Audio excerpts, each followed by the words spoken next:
Today on Hebrew Book Review, Otiot Machkimot by Chaya Leah Rothstein.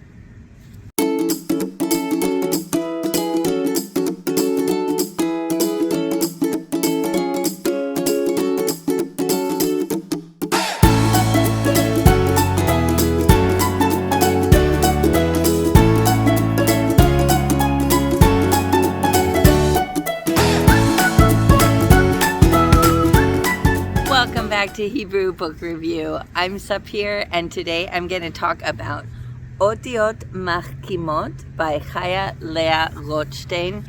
And this is a book that teaches children how to write in script. Now, I say it's for children because the letter space is so huge that it really is meant for children who have their little hands have trouble making such small movements. So the spaces for letters are really big. Mostly adults don't need that, but kids really do. So that's why I say it's specifically for kids, but there's no reason an adult cannot use this book. I purchased this book at israelbookshop.com. So I don't know if it is specifically for Israeli children though. There's really no English in it anywhere except on the very front cover it says A Beginner's Guide to Writing Hebrew Script. But it has a space here for your name, your class, what year you're in, your teacher's name, and your school. So I don't know, maybe it is used in Israel, I'm not sure. I'm going to say it's 0% religious. It does have little pictures of objects, and I didn't see a single religious object anywhere in the bunch. There are two fonts used throughout the book. One is, of course, the cursive font that we are supposed to be mimicking when we write. But then at the very end, they also have this very simple font. It's still nice and big, but it uses the regular print letters, and that's supposed to help the students practice remembering that a cursive aleph is just the same as a printed aleph. So before using this book, I think it's best if the students are already familiar with all of the letters of the alphabet. It assumes that the students know already what the letter is, what its name is, and how it's used, rather than kind of going on and on about that. It is only teaching how to write the actual letter in cursive. Aleph is the only letter that has the page. It has Aleph, and then it goes straight. The very next page is Bet, and then after that, so there's a whole page where they practice the new letter, and then there's a page where they practice writing words that include the new letter plus the letters that they've already learned. So for example, here's page 2, and that is the page of Aleph, right? And you can see that all there is a bunch of writing Aleph. And then this is page 3, and all they are doing is writing Bet. And now here's page 4. I've lost a little bit up here, but you can see they're starting to write. I think this is Av, the month of Av. And so I think that might be a flower or something that's going on in Av. And then here's Abba, and there's a picture of an Abba. And then here's Bava, which honestly, I don't know that word, but there's a picture. So you're writing they're writing a couple of words using the letters that they already know. And then the next page is Gimel, and it's just a bunch of Gimels. And then we have a page with a bunch of words with Gimels and Bets on them. So the pictures are just there as a cute little reminder of what that word means. But if your kid doesn't know the word, it's not really a deal breaker. It's not like they're not going to understand what they're doing or what's going on. Some of the letters will show, they never show the actual direction to draw the line. I think they're thinking that there is a teacher who will be around to show the kid if they are drawing the line wrong. But if there are 2 strokes, they will show the order of the strokes. So here's hey, and you can see how there's a little 1 and a 2, so that it shows which stroke they're supposed to be writing first. So for example, right here, you can see where I had to write in start here, because English-speaking kids have a real tendency to see a sheen, a cursive sheen, as looking like an E, a small E in English, and so they write it like an E. They start up in that middle and curl outwards. But there are a couple of things that I really, really love about this book. My son was 8 years old when he used this book, and so he was still really getting used to writing. And so at the time, I really appreciated just how big these lines are, because for a little kid, it's not so easy, right? This is why we always start by giving them really big lines to write with, and then the lines get smaller and smaller and smaller as they get older. And so if you have a kid who is learning how to write Hebrew just after learning how to write English, and so they're 6, 7, 8 years old, they really need that huge amount of space. And most of the other books that I've ever seen do not give enough space for a youngster to write their letters. They show a word, or they'll show how to write a letter, and then they give a teeny little space like that's more fitting for a 12-year-old. The other thing that I love is that they show everything is written within the same letter space. So like here we can see that the hey is just written within the regular space. But look at this tet. This tet takes up that whole space that the hey was in, and then boom, goes flying out the top. And that's exactly how a tet should be. And I see people writing where they haven't learned with a book like this, and their tets are super small because they don't realize that it should go up and above the line. Another example of that is the lamed. The lamed has a loop at the bottom. Now this loop, her loop is huge. Most Israelis don't write their loop that big, but they have a loop at the bottom, and then woo, it goes flying out the top. And that's how it should be. And so many students find a book, it just shows it in a little space. They don't realize that that lamed has to go way flying out the top. And so they write their lameds way too small, and they never realize the error of their ways. And here's an example of someone who specifically with their lameds, they wrote their lameds way too small because they didn't realize they were using some other book, and they didn't realize how much the lamed is supposed to go flying out the top, how much it's supposed to extend above the main line. And I was talking about this just the other day when I was talking about the Hebrew flashcards, that you have a yod, which is a short line, and then a vav, which goes from the top to the bottom, and then a nun sofi, which goes from the top to the bottom and then keeps going down the bottom.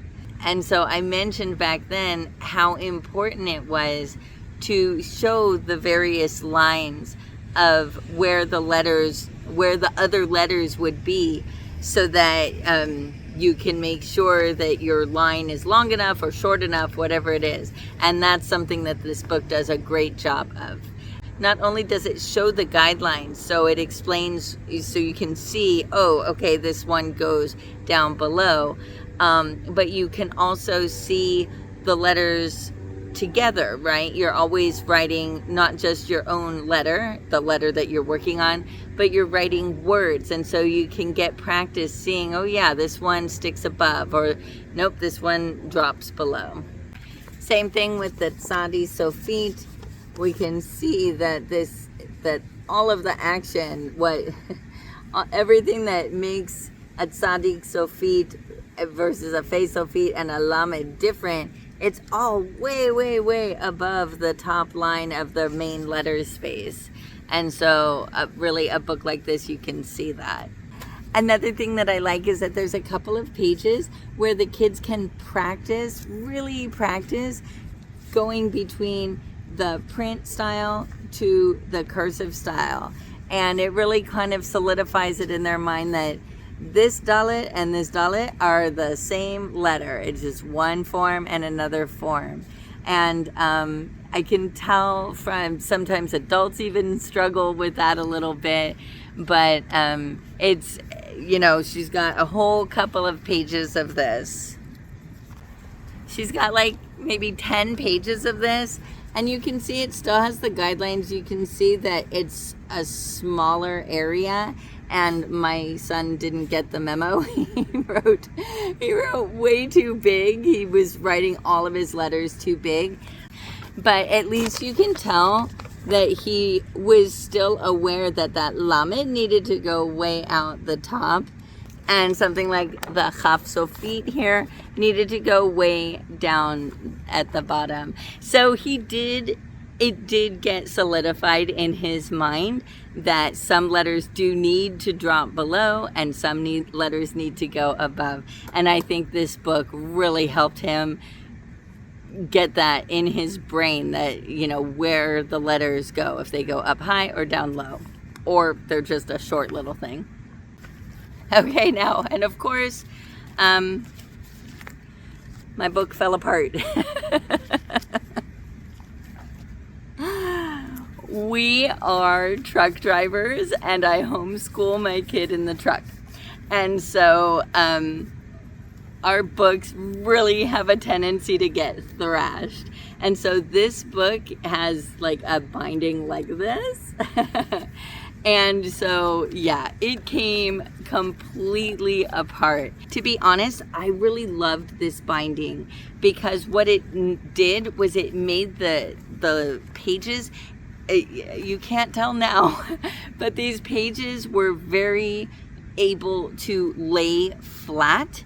And that was really, really helpful for a kid learning to write, and especially a young 8-year-old, that those pages lay flat. I know that some of the books that I use, they're just a regular book, and so the middle margin is all bumpy, and it gets hard for them to write in that middle space. And so I really did like the binding, even though it eventually caused my book's demise. I only have a couple of issues with this book, and they're all with relation to how the letters are made. So my first one is Bet. She makes it with a super pointy bottom, and I don't really ever see anybody write it that way. I have seen it a couple of times, but most of the Israelis I know, they actually don't make Bet like this at all. They make it more like it almost looks like a 2. But I learned similar to this, although you can see I made a note to my son, not so pointy, because this is how I learned it. Less pointy, more curved the whole way. And that's how most of the other books that I see write it. But no big deal. I mean, that's just kind of stylistic, right? This tet is also a little weird. When I see it written, see how I wrote it, this is how I would write tet.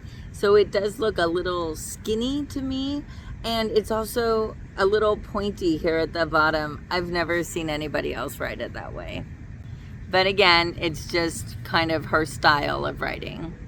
And of course, a bet and a chaf sofit look almost exactly the same. The bet is the chaf sofit just kind of continues down below the line, and so of course her chaf sofit is also too pointy for my taste.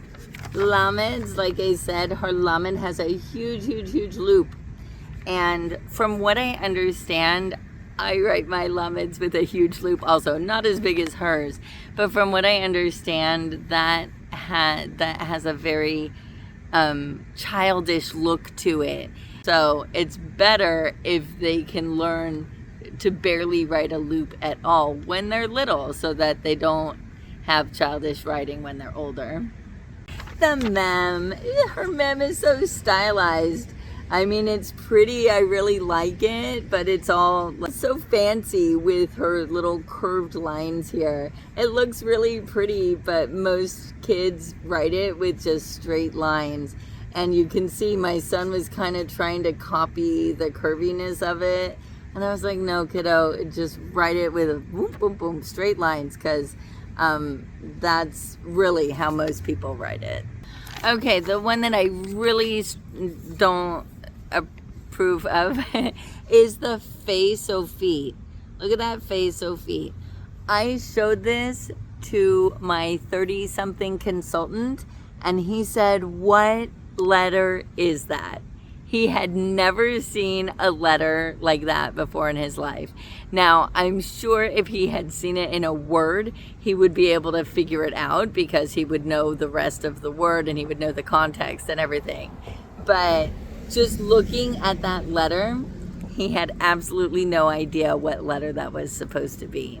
So I think this might be an old style of writing the face-o-feet, and it's just not how anybody writes anymore. So you can see I just wrote in the proper way to write the face-o-feet, and my son tried to copy that.